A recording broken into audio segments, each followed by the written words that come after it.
और जीवन सुख में उसी का हुआ है यहाँ। उनके बचनों का पालन ही गुरु दक्षिणा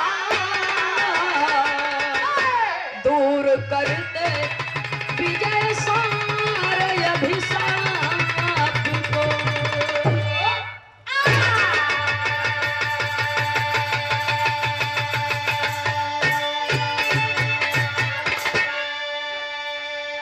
गौर करेंगे साथियों, एक सम्मानित परिवार से ये बारात चल करके आई है और एक सम्मानित परिवार में शिक्षित समाज है। सुनने वाले बाबूजी, इस संसार में, ये दुनिया में गुरु का असिला दक्षिणा वही होता है, गुरु के वचनों का पालन शिष्य नियम से और सम्मान से करता रहे जिंदगी भर। वही बाबूजी एक शिष्य के ओर से गुरु के लिए असली दक्षिणा होता है, गुरु दक्षिणा होता है। बिरहा के अंदर एक लाइन गजल बा, गजल बड़ी पुरान बा लेकिन रसील बा।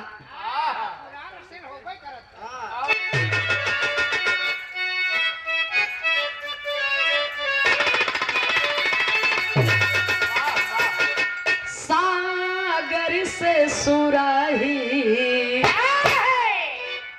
अरे सागर से सुराही टकराए, सागर से सुराही टकराए, बादल को पसीना आ जाए। सागर से सुराही टकराए, बादल को पसीना आ जाए।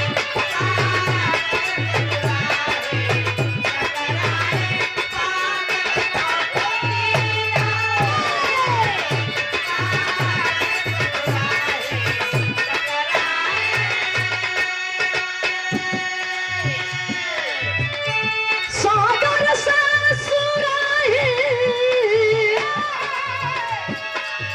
टकराए, बादल का पसीना आ जाए। तुम अपनी जुल्फे लहरा दो, तुम अपनी जुल्फे लहरा दो, सावन का महीना आ जाए।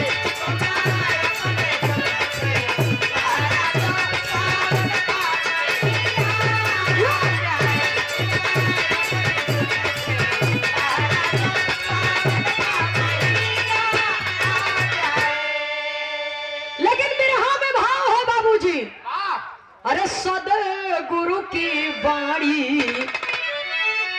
ये सदगुरु की वाणी अपनाए, सदगुरु की वाणी अपनाए, जीवन में सवेरा आ जाए।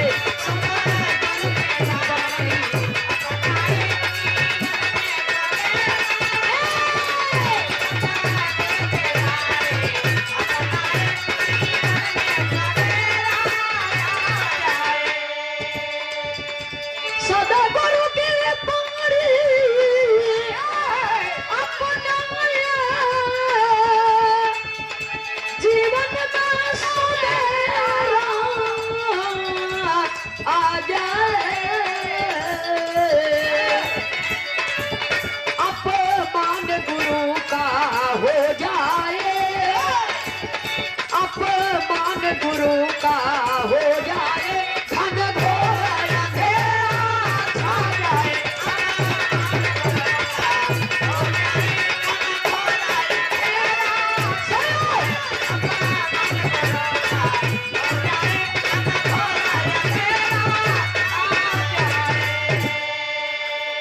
कहानी का शुरुआती हमें से बात, कवि जी बिरहा में एक नया मोड़ देते हैं। कैसे भैया हो?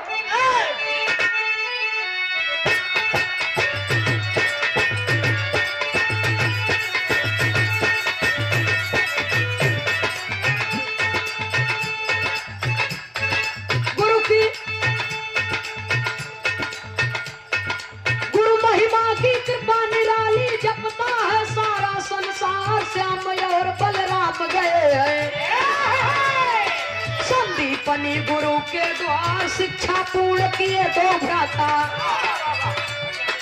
घर जाने को हुए तैयार, हाथ जोड़कर गुरु बोले,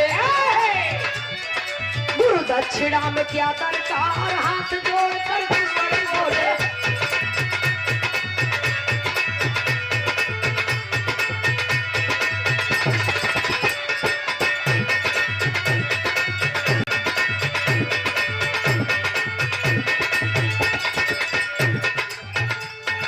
गुरु दक्षिणा की आस करे जो सच्चे गुरु का नहीं है काम, शिक्षा देना धर्म है मेरा। सुन लीजिए हो शिष्य तमाम, गुरु माता के पास गए हैं। उड़ करो माले कर दाम, इच्छा जो है मांगो भैया। पूरा होगा करो प्रणाम, इच्छा जो है मांगो भैया।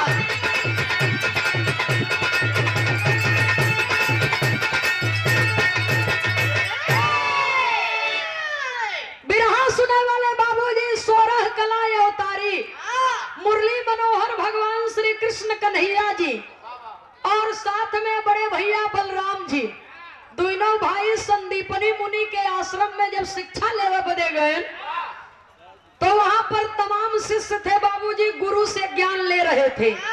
और जब धीरे धीरे समय बीता, शिक्षा की अवधि पूर्ण हुई, तो कृष्ण जी और बलराम जी जब घरे लौटे लगे तो कृष्ण जी जाए के गुरुदेव से कहें संदीपनी मुनि से कि अब घर जाने का टाइम हो गया है, समय हो गया है, तो गुरु दक्षिणा में जवन चीज चाहत हो के बता दे आप।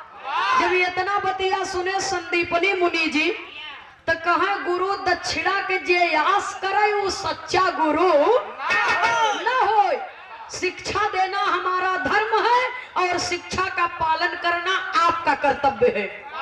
सुनने वाले बाबूजी गुरु संदीपनी मुनि कहे हम कुछ न चाहे, जाए के गुरु आइन से पूछ लो, उनके तो कुछ न चाहे। और जब गुरु आइन के पास गए बाबूजी तो देखा महतारी होए, गुरु माता होए तो ऐसे होए संदीपनी मुनि के पत्नी के तरह। गुरु माता जी जब देखी अपने शिष्य के तो जाय के नाम पर बाबूजी महतारी के आंख से झरझर झरझर आंसू गिरे लगा।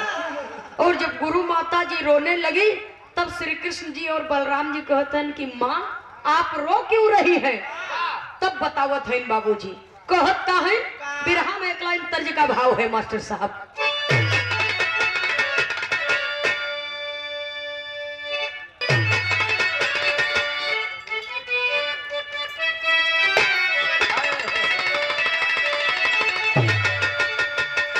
हरि मोर कुंवर कन्हैया, अरे हरि मोर कुंवर कन्हैया, बुलावेले बसुरिया बजाई के। हरि मोर कुंवर कन्हैया, बुलावेले बसुरिया बजाई। हरि मोर कुंवर कन्हैया, बुलावेले बसुरिया बजाई के।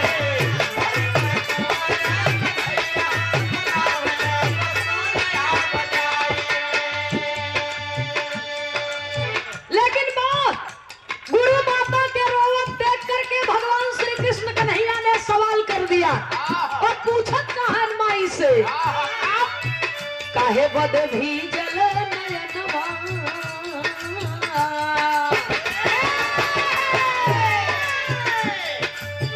काहे बद भीजल नयनवा, करनवा बताई दा मयरिया। काहे बद भीजल नयनवा, करनवा बताई दा मयरिया। काहे बद भीजल नयनवा, करनवा बताई दा मयरिया।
कृष्ण जी से कहते हैं कि बेटा हमारे एक लड़का समुद्र के तट पर गया था सुबह के टाइम में टहलने के लिए, और समुद्र इतना बड़ा पापी बा, समुद्र का लहरा उठा और हमारे लड़का के अपने अंदर समाहित कर लिया, मेरी गोद सोनी कर दिया समुद्र, और हमारे लड़का का मरण हमके यखरता, हमारे हृदय में सालता, हमारे कुल का दीपक बुझ गया। अगर गुरु दक्षिणा में कुछ देवे चाहत हुए तो हमार मुअल लड़कवा हमके दे दे। जब इतना बात बाबूजी गुरु माता कहती हैं तब तो भगवान श्री कृष्ण कन्हैया गुरु माता का चरण स्पर्श करके प्रतिज्ञा लेते हैं। प्रतिज्ञा लेकर के कहते क्या है,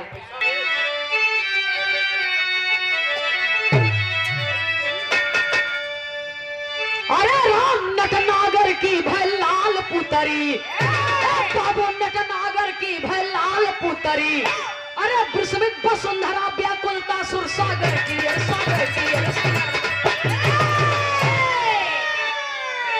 विस्मृत वसुंधरा व्याकुलता सुर सागर की, नटनागर की भय लाल पुतरी।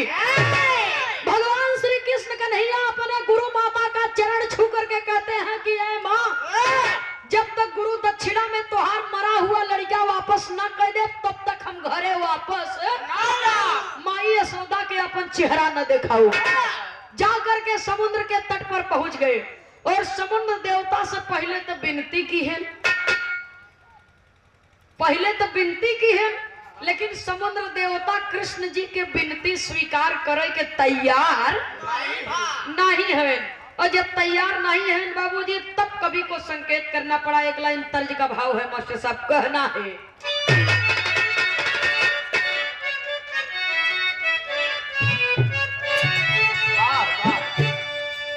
श्याम एक बेरी बसिया बजाएगा, बजाएगा श्याम एक बेरी बसिया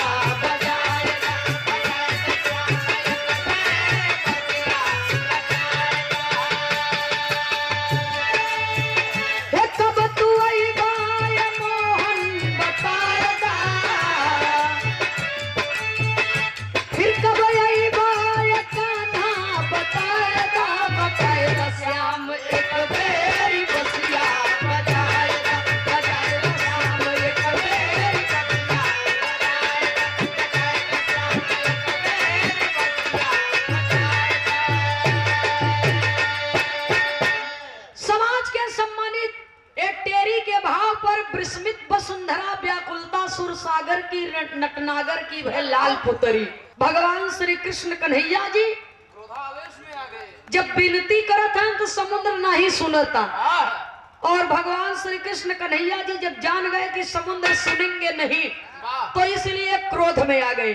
और जब क्रोध में आ गया तब समुद्र देवता भगवान श्री कृष्ण कन्हैया के सामने प्रकट हो गए, और प्रकट होकर के कहते क्या है, हमारे दिल के भरमवा मिटाएगा, मिटाएगा हमारे दिल के भरमवा मिटाएगा, मिटाएगा हमारे दिल के भरमवा मिटाएगा।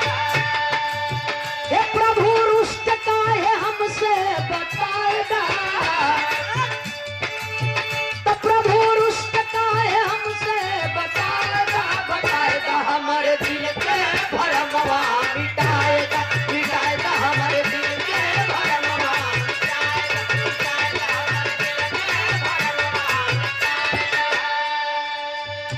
हे प्रभु मुझसे आप इतना क्रोधित क्यों हैं, मेरी गलती क्या है?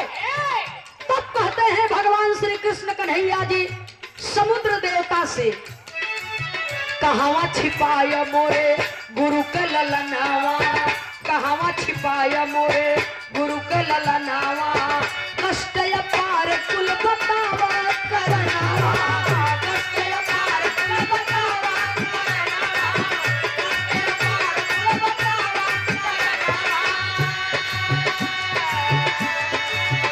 दिल में लागल तवकवा बुझाएगा, बुझाएगा मोरे मन के भरमवा मिटाएगा, मिटाएगा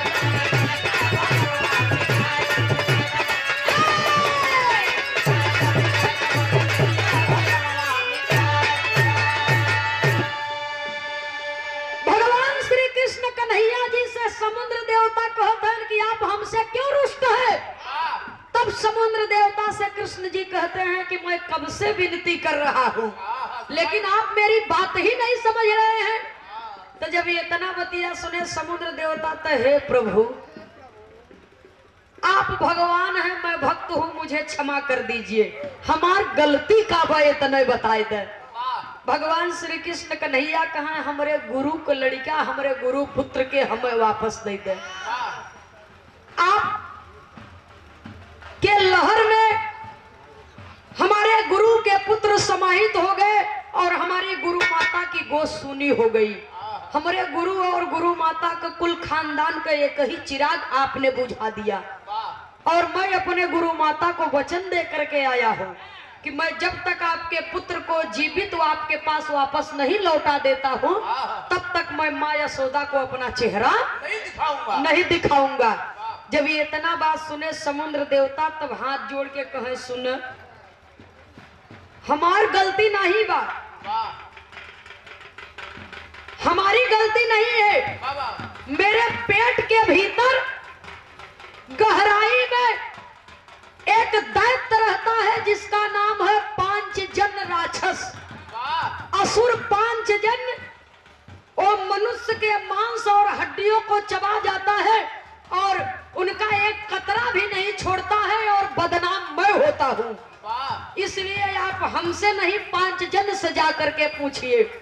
तो असुर पांचजन के पास जब पहुंचते हैं तो वो बाघ के था में शंख में बाघ, जो पंडित जी लोग कथा सुनावत थी, बजावत थी, तो एक शंख बा बाबूजी, वही में वो लियान बा छिपा हुआ है, घुसा हुआ है।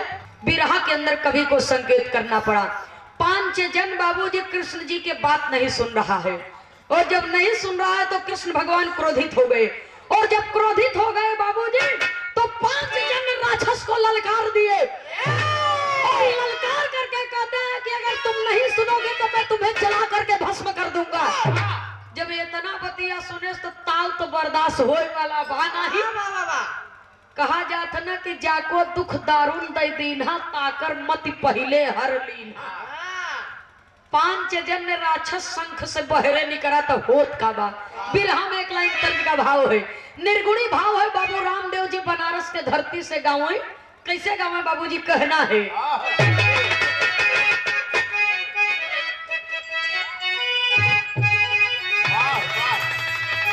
अरे गोरिया रे, तो गोरिया रे बिजुरिया कहाँ गिरी, गोरिया रे बिजुरिया कहाँ गिरी, गोरिया रे बिजुरिया कहाँ गिरी।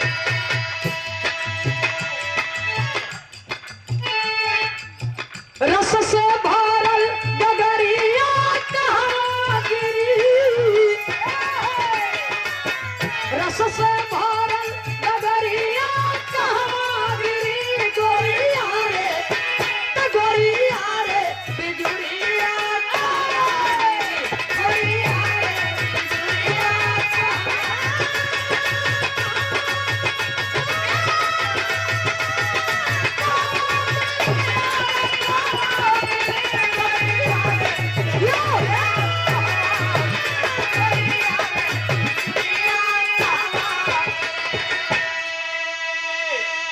लेकिन श्री कृष्ण और बलराम जी में और असुर पांचजन में बाबूजी युद्ध होने लगा। और जब युद्ध होने लगा पानी बीच में, तब कभी लिखते हैं, अरे कैला तो कैले असुर से लड़ैया पनिया पीछे, कैले असुर से लड़ैया पनिया पीछे, कैले असुर से लड़ैया पनिया पीछे। मन के मोहन कन्हैया पनिया पीछे, मन के मोहन कन्हैया पनिया पीछे, कैले कैले असुर से लड़ैया पनिया पीछे,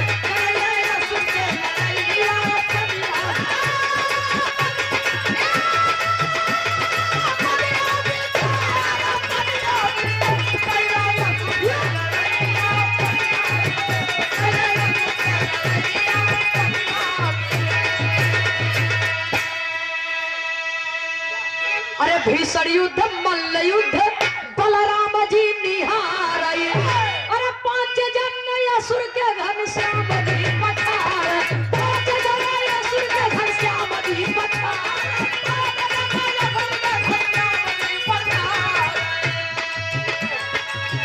पेट फोड़ बन मुदैया पनिया बीचे, पेट फोड़ बन मुदैया पनिया बीचे। कैले असुर से लड़ैया पनिया बीचे, कैले असुर से लड़ैया पनिया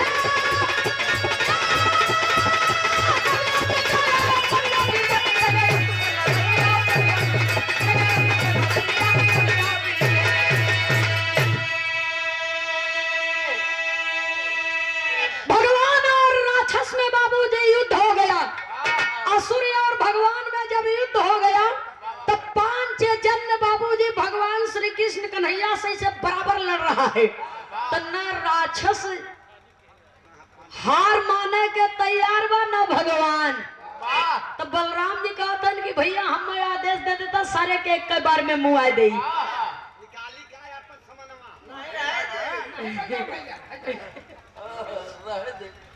भैया हो, लेकिन देखिए बिरहा के अंदर कवि संकेत करते हैं, जब दोनों वीर बाबूजी लड़ाई लड़ रहे हैं तो हुआ क्या। पोपट के लाइन में कवि को लिखना पड़ा।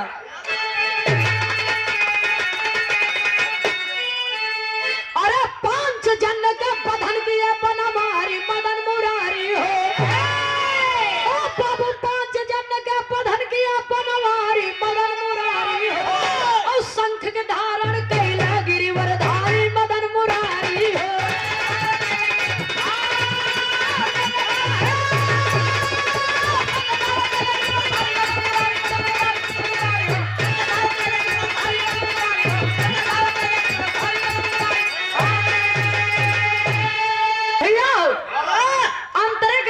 कवि लिखते क्या है।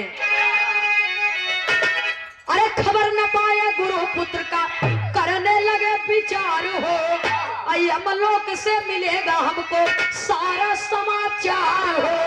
अरे शंख बजा के हिलाए यम के द्वारी मदन मुरारी हो। अरे शंख बजा के हिलाए यम के द्वारी मदन मुरारी हो।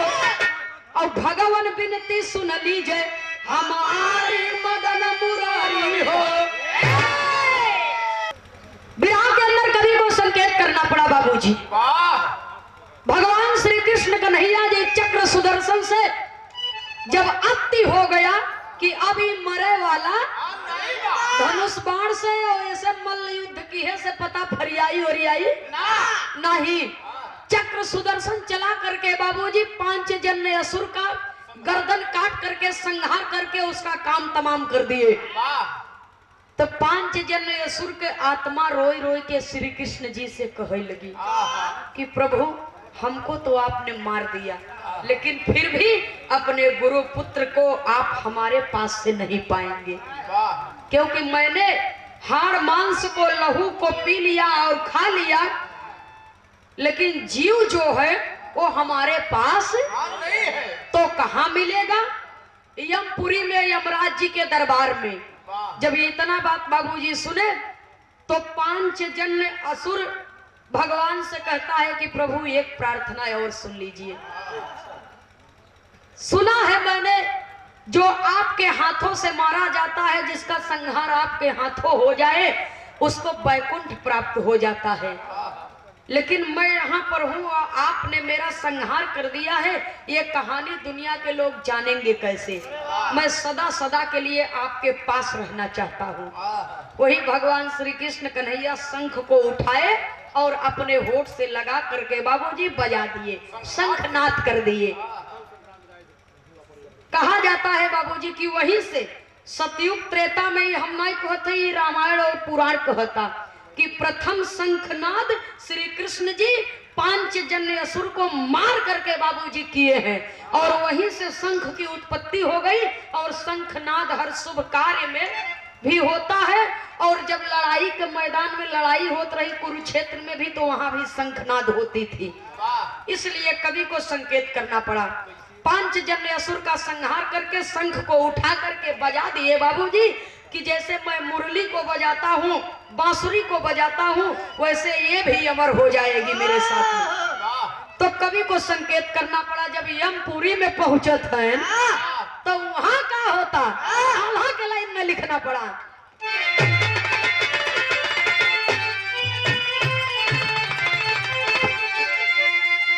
अरे गुरु के ललनावा के लेके परनवाए भैया, कहावा छिपाया बोला बोला हमारा, वापसी के वचन दिया अपने गुरु माता जी के, प्राण पूरा कैदा मेरा सुन लाया जी, जीव आत्मा वापस कर भाई बोले महाराज बाबू,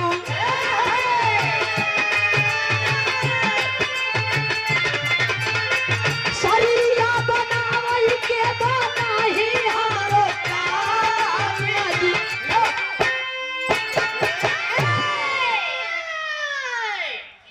यमराज जी कहें श्री कृष्ण जी से कि हे प्रभु, जीव आत्मा तो लौटाए दे, लेकिन शरीर कहाँ पौब है कि गुरु पुत्र के जीव आत्मा तो हम लौटाए दे, लेकिन शरीर बनावे के हमार काम, ई जिम्मेदारी के हुआ और के है। जब इतना बात सुने श्री कृष्ण जी कहे जीव आत्मा लौटावा और आप चिंता छोड़ा, हम खुद ही समझ ले भैया हो। जीव आत्मा यमराज जी भगवान श्री कृष्ण कन्हैया जी को वापस कर दिए। गुरु पुत्र का जीव आत्मा को जब वापस कर दिए तो बताया जाता है बाबूजी, भगवान श्री कृष्ण कन्हैया जी स्वयं गुरु पुत्र के शरीर का निर्माण किए और जीव आत्मा को शरीर में प्रवेश किए, जिसका नाम बतलाया जाता है बाबूजी पुनर्दत्त। पुनर्जन्म हुआ था बाबूजी, इसलिए पुनर्दत्त उनका नाम रखा गया। और अपने गुरु पुत्र को लेकर के बाबूजी यमपुरी से चले, यमपुरी से चले। इसलिए भगवान श्री कृष्ण कन्हैया ने कहा था कि आप जीव आत्मा वापस कर दीजिए, शरीर मैं बना लूंगा, क्योंकि मैं ही चारों तरफ हूँ, मैं सर्वत्र हूँ। इसलिए कहा जाता है सर्वशक्तिमान एक बाबूजी, समय का सत्य पुरुष एक होता है। और शून्य काल में भी भगवान श्री कृष्ण कन्हैया जी रहे। अगर वो न रहे होते निराकार के रूप में तो ये सृष्टि न होती, केवल लीला द्वापर में किए हैं कृष्ण के रूप में। वो थे तो बाबूजी आदि अंत से। कवि को संकेत करना पड़ा, इसीलिए कहा जाता है कि शक्ति एक होती है और रूप त्वमेव माता च पिता त्वमेव बंधु च सखा। समय समय पर भगवान ने अनेकों नाम में शरीर धारण किया है, ये धरती पर अवतार लिया है, लेकिन शक्ति तो एक ही है। गुरु पुत्र को लेकर के चले, पुनर्दत्त को लेकर के चले यमपुरी से। और जब पहुंचे थे बाबूजी पृथ्वी लोक में, गुरु आश्रम में, तो होता क्या है,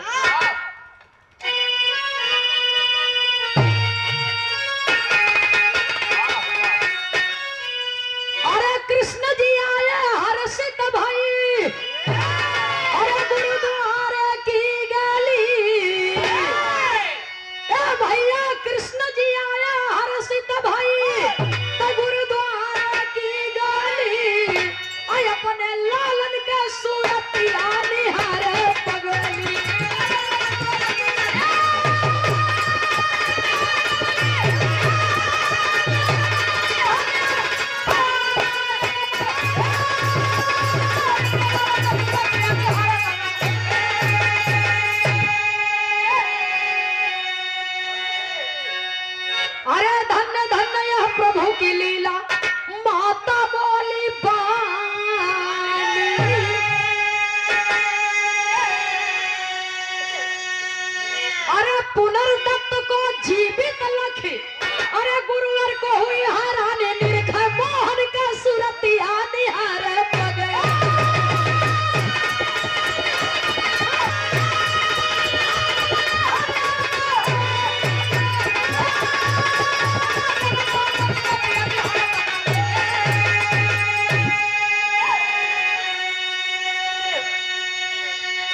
सुने वाले बाबूजी, कृष्ण जी आए, हर्षित हुई गुरुद्वारे की गली, आई अपने लालन के सुरतिया निहारे पगली।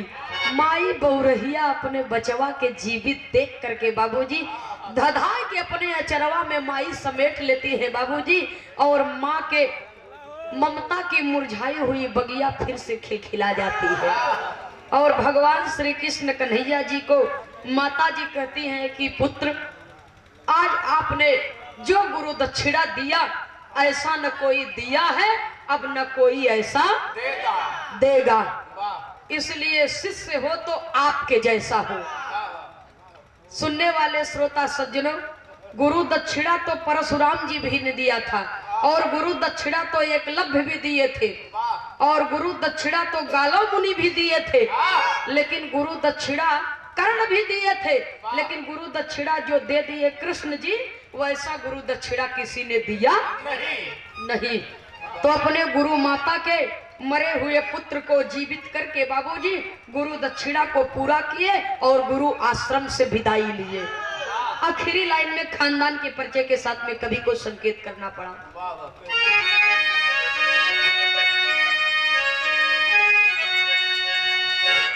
स्वामी सीताराम हित भाई लाल जी, स्वामी सीताराम हित भाई लाल, राम जतन जी स्वर्ग सिधारे।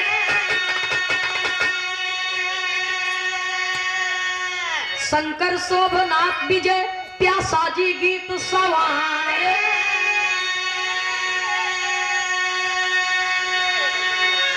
अरे राम नटनागर की भई लाल पुतरी, ए बाबू नटनागर की भई लाल पुतरी, तनंदनी खेमराज के रक्षक है कमलाकर, नटनागर की भई